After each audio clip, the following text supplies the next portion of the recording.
Payo sa pag-iwas sa masamang tao.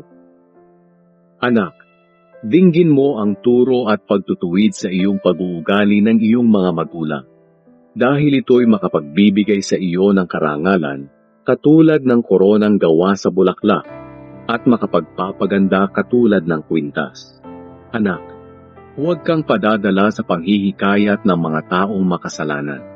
Huwag kang sasama kapag sinabi nilang, "Halika, sumama ka sa amin. Mag-abang tayo ng sino mang papatayin kahit walang dahilan. Kahit nasa kasibulan pa ng kanilang buhay, patayin natin sila para matulad sila sa mga taong pumunta sa lugar ng mga patay. Makakakuha tayo sa kanila ng mga mamahaling ari-arian at pupunuin natin ang ating mga bahay ng ating mga nasamsam. Sige na, sumama ka na sa amin at paghahatian natin ang ating mga nasamsam." Anak, huwag kang sumama sa kanila.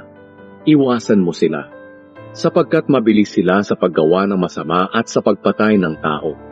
Walang kabuluhan ang paglalagay ng bitag kung ang ibong iyong huhulihin ay nakatingin. Alam ng ibon na mahuhuli siya, pero ang taong masasama, hindi nila alam na sila rin ang magiging biktima ng ginagawa nila.